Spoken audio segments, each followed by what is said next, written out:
கரூர் விஜய் பிரச்சாரத்தில் 41 பேர் உயிரிழந்த சம்பவத்தில் தவேக கரூர் மேற்கு மாவட்ட செயலாளர் மதியழகன் கைது செய்யப்பட்டுள்ளார். அண்மை செய்தியினை பார்த்து வருகிறோம். கரூர் விஜய் பிரச்சாரத்தில் 41 பேர் உயிரிழந்த சம்பவத்தில் தவேக கரூர் மேற்கு மாவட்ட செயலாளர் மதியழகன் கைது செய்யப்பட்டிருக்கிறார். அண்மை செய்தியினை பார்த்து வருகிறோம். கரூரில் வைத்து மதியழகனை காவல்துறையினர் கைது செய்ததாக தகவல் வெளியாகியுள்ளது. கரூர் விஜய் பிரச்சாரத்தில் 41 பேர் உயிரிழந்த சம்பவத்தில் தவேக கரூர் மேற்கு மாவட்ட செயலாளர் மதியழகன் கைது செய்யப்பட்டிருக்கிறார். அண்மை செய்தியினை பார்த்து வருகிறோம். கூடுதல் விவரங்களை வழங்குகிறார் செய்தியாளர் கதிரவன். கதிரவன், வணக்கம். விவரம் என்ன? தமிழக வெற்றி கழகத்தின் தலைவர் விஜயின் பிரச்சார கூட்டமானது கடந்த 27ஆம் தேதி கரூரில் நடைபெற்றது. இந்த சம்பவத்தின் போது கூட்ட நெரிசல் சிக்கி 41 பொதுமக்கள் உயிரிழந்திருக்கிறார்கள். பெண்கள், குழந்தைகள் என 41 பேர் உயிரிழந்திருக்கிறார்கள். இந்த சம்பவம் தமிழகம் மட்டுமல்லாமல் இந்திய அளவில் அதிர்வலை ஏற்படுத்தியிருக்கிறது.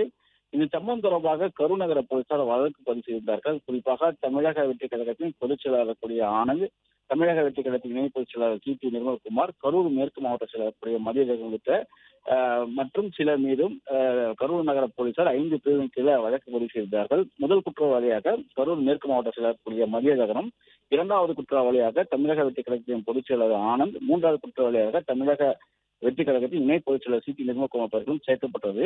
கொலையாகாத மரணம், மரணம் விளைவிக்கும் செயல் செய்தல், பிற உயிருக்கு அச்சுறுத்தல் ஏற்படுத்துதல், அரசு அதிகாரியின் உத்தரவை மதிக்காமல் இருத்தல், பொது சொத்துக்கள் சேதம் விளைவித்தல் உள்ளிட்ட 5 பிரிவுகள் வழக்கு பதிவு செய்யப்பட்டது.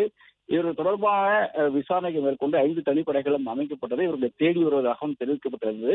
மதியழகன் செல்போன் எண் சுவிட்ச் ஆஃப் செய்யப்பட்டிருந்த நிலையில தற்போது அவர் கைது செய்யப்பட்டிருப்பதாகவும் காவல்துறை தரப்புல தெரிவிக்கப்பட்டிருக்கிறது. கரூர் புறநகர் பகுதியில இருந்து அவரை கைது செய்திருப்பதாகவும் தெரிவிக்கப்பட்டிருக்கிறது. மற்ற இருவரையும் தேடி வருவதாகவும் காவல்துறை தரப்புல தெரிவிக்கப்பட்டிருக்கிறது. தற்போது கரூர் மேற்கு மாவட்ட செயலாளர் கூடிய மதியழகன் கைது செய்யப்பட்டிருக்கிறார். இவர்தான் இந்த கூட்டத்திற்கு அனுமதி கடிதத்தை காவல்துறையில் ஒப்படைத்தது. 3 மணியிலிருந்து 10 மணி வரை இந்த கூட்டம் நடைபெறுவதாகவும் 10,000 பேர் கலந்து கொள்வாரா என்று கூறி ஒரு கடிதத்தை, அனுமதி கடிதத்தை இவர் காவல்துறையில் ஒப்படைத்து நிகழ்ச்சி ஏற்பட்டுள்ளதாக இருந்த காரணத்தினால இவர் தற்போது கைது செய்யப்பட்டிருக்கிறார். இவரோடு மற்ற 2 நபர்கள் பொதுச் செயலர் கூடிய புஷியானந்தர் மற்றும் நிர்மல்குமார் ஆகியோரையும் போலீசார் தேடி வருவார்கள். மற்றும் சிலர் மீதும் காவல்துறை வழக்கு பதிவு செய்தார்கள். அவர்கள் யார் என்பது இவர்களிடம் நடத்தப்படக்கூடிய விசாரணையின் அடிப்படையில் அவர்களுடைய பெயரும் சேர்க்கப்படும் என்றும் தெரிவிக்கப்பட்டிருக்கிறது. தற்போது மதியழகன் கைது செய்யப்பட்டிருக்கிறார்.